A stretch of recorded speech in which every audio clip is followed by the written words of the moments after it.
और बड़ी खबर तमिलनाडु से मिल रही है। तमिलनाडु के परिवहन मंत्री एसएस शिवशंकर ने भगवान राम को लेकर विवादित बयान दिया है। शिवशंकर ने कहा कि भगवान राम के अस्तित्व को साबित करने के लिए कोई पुरातात्विक सबूत या ऐतिहासिक रिकॉर्ड नहीं है। उन्होंने कहा कि भगवान राम के इतिहास का पता लगाने के लिए हमारे पास कोई सबूत नहीं। अगर राम अवतार होते तो उनका जन्म नहीं हो सकता था, अगर उनका जन्म हुआ तो वो भगवान नहीं हो सकते।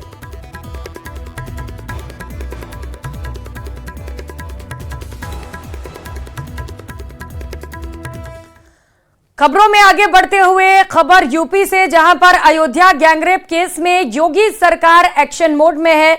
बच्ची की मां से सीएम योगी ने मुलाकात की। 24 घंटे के बाद इस मुलाकात के आरोपी सपा नेता मोहित खान की बेकरी को बुलडोजर से ढहा दिया गया। बेकरी तालाब की जमीन पर 3000 स्क्वायर फीट में बनी थी। बेकरी के अलावा सपा नेता की 4 और प्रॉपर्टी पर भी बुलडोजर चलेगा। इसमें सपा नेता का घर भी शामिल है। इसके अलावा प्रशासन ने सपा नेता की 1 करोड़ की जमीन को भी चिन्हित किया है। तो एक बार फिर से यूपी में बुलडोजर एक्शन लिया गया, जहां पर मोहित की बेकरी को खाली कराते हुए इसे नष्ट किया गया है। कई और अवैध कब्जे को चिन्हित किया गया है, जहां पर प्रशासन की ओर से कार्रवाई की जानी है। अयोध्या गैंगरेप मामले पर बड़ा एक्शन लिया गया है। तस्वीरें एक्शन के दौरान की आपको दिखा रहे हैं। आपको बताते चले कि बच्ची की मां से मुख्यमंत्री योगी आदित्यनाथ ने मुलाकात भी की थी और मुलाकात के 24 घंटे के बाद ही आरोपी सपा नेता मोहित खान की बेकरी को बुलडोजर से ढहा दिया गया। 4 अलग अलग तस्वीरें इस कार्रवाई से जुड़ी आपकी टीवी स्क्रीन पर, जहां पर एक बार फिर से उत्तर प्रदेश में बुलडोजर गरजा है और जो आरोपी हैं उन्हें साफ तौर पर यह मैसेज देने की कोशिश कि आरोपी कोई भी हो, किसी भी पार्टी का नेता क्यों ना हो, दोषी दोषी होता है और उसके खिलाफ कठोर कार्रवाई की जाएगी। आपको बताते चले कि कई और जगह चिन्हित किए गए हैं। 4 और प्रॉपर्टी हैं जिन पर यूपी सरकार की ओर से बुलडोजर चलाने की तैयारी की गई है। इसमें सपा नेता का घर भी शामिल है और इसके अलावा प्रशासन ने सपा नेता की 1 करोड़ की जमीन को भी चिन्हित किया है। तो जो अवैध संपत्ति है उन्हें ध्वस्त करने की खास तैयारी है। प्रशासन की टीमें हैं। तो बड़ी खबर हमने आपको बताई किस तरीके से गैंगरेप के मामले को लेकर यूपी सरकार एक्शन में है और इसे लेकर कठोर कार्रवाई की जा रही है।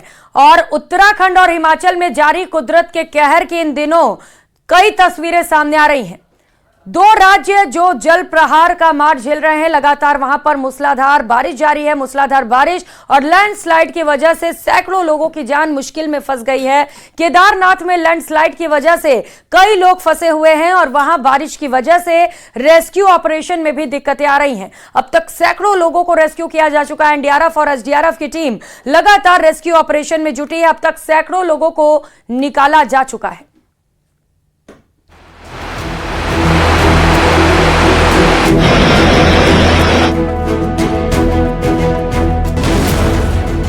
पहाड़ों पर बादल फाड़ तबाही,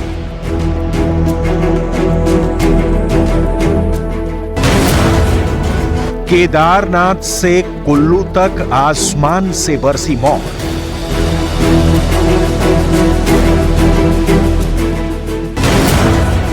टूटे पहाड़, आफत, बादल फाड़।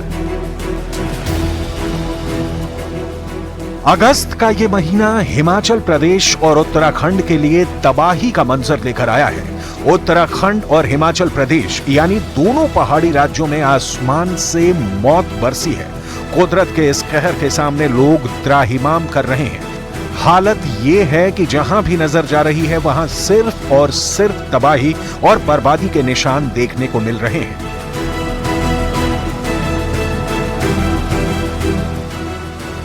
उत्तराखंड भी कुदरत के प्रकोप से अछूता नहीं है। केदारनाथ से लैंडस्लाइड की डराने वाली तस्वीर सामने आई। यहां जिस तरह से पहाड़ से पत्थरों के गिरने का वीडियो सामने आया, उसे देखकर कोई भी सहम जाएगा। लैंडस्लाइड की वजह से वहां कई रास्ते बंद हो गए, जिसके बाद केदारनाथ यात्रा मार्ग पर फंसे यात्रियों को रेस्क्यू करने के लिए एनडीआरएफ और एसडीआरएफ की टीम ने रेस्क्यू ऑपरेशन शुरू किया और अब तक 2200 से ज्यादा लोगों का रेस्क्यू किया जा चुका है। रास्ते में फंसे लोगों को रेस्क्यू करने के लिए ड्रोन की भी मदद ली जा रही है।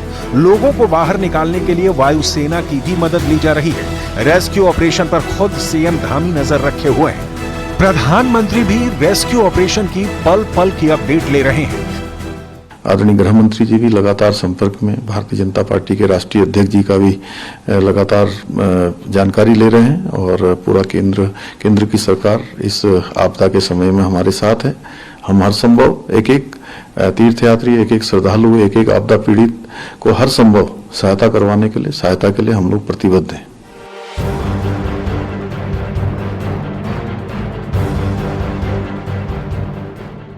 तबाही की तस्वीर सोनप्रयाग से भी सामने आई। जो वीडियो सामने आया उसमें पहाड़ टूटते हुए दिखाई दिए। बताया जा रहा है कि मलबा गिरने की वजह से वहां कई रास्ते बंद हैं।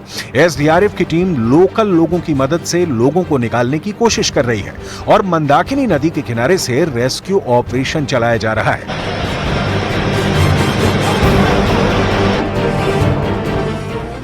हिमाचल प्रदेश के कुल्लू में ऐसी तबाही मची कि लोग देखते ही रह गए। यहाँ मलाना डैम टूटने से पार्वती नदी उफान पर है। नदी की तेज धारा अपने साथ 3 मंजिला सब्जी मंडी को बहा कर ले गई। बताया जा रहा है कि उस इमारत में 12 दुकानें, 8 कमरे और 2 दफ्तर थे और अब नदी की गोद में सिर्फ इमारत का मलबा ही नजर आ रहा है। नदी के कटाव की वजह से इस इलाके का मुख्य रास्ता भी बह गया है और अब जो इमारतें नदी के किनारे खड़ी हैं उन पर भी खतरा मंडरा रहा है।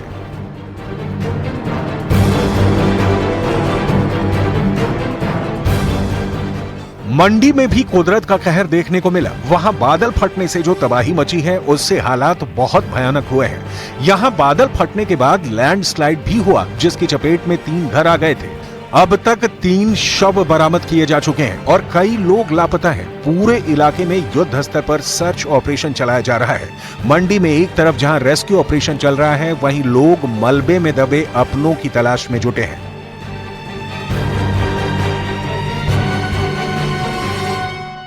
परिवार के तीनों सदस्य चले गए। एक मेरी धोती गई, एक मेरी घरवाली गई, एक मेरी माँ गई और साथ में घर भी बह गया और कुछ नहीं रहा। मेरी गुहार है, मेरे पशु पड़े 4, वो पशु मैंने गवर्नमेंट संभाले और गौशाला में छोड़ दो। मेरे को कोई देखने वाला नहीं है। गांव में कितने घर जो है वो ढह गए हैं?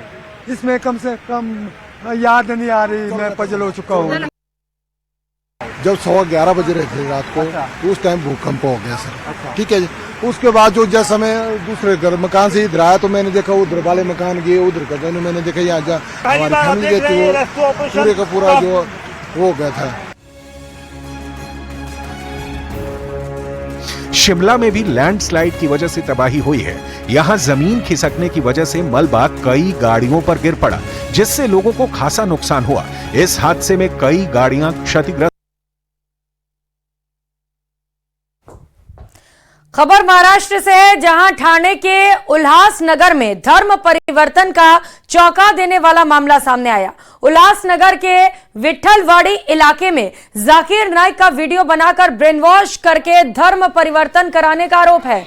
इस मामले में उल्हासनगर पुलिस ने एक महिला और एक मस्जिद के ट्रस्टी को गिरफ्तार किया। ठाणे की रहने वाली कल्पना चौधरी की शिकायत पर पुलिस ने मामला दर्ज कर कार्रवाई की। महिला का आरोप है कि मस्जिद के ट्रस्टी और उनके 9 लोगों ने मिलकर उनकी बेटी का अवैध तरीके से धर्म परिवर्तन कराया। पुलिस इस मामले में 2 लोगों को गिरफ्तार कर आगे की कार्रवाई में जुटी है। त्यामध्ये मिस्टर माझा मुलगा केतन आणि माझी सासूबाई सुनेता चौधरी घरी होत्या। त्याच्या माध्यमातून पण 20 ऑक्टोबर 2022ला मिस्टर बँगलोरला गेले त्यांच्या शेटला घेऊन कामाकरिता आणि 5 नोव्हेंबर 2022ला माझ्या मुलीचं धर्मांतर झालं आणि त्याच्या ये खाली उल्लासनगर में नहीं हो रहा है, ये पूरे भारत में चल रहा है। ये तो कैसा है कि ताई ने बहुत दिन से इसके पीछे पकड़ के रखा, मेहनत किया, सबके पास गई, तो आज उसका थोड़ा सा रिजल्ट निकला है।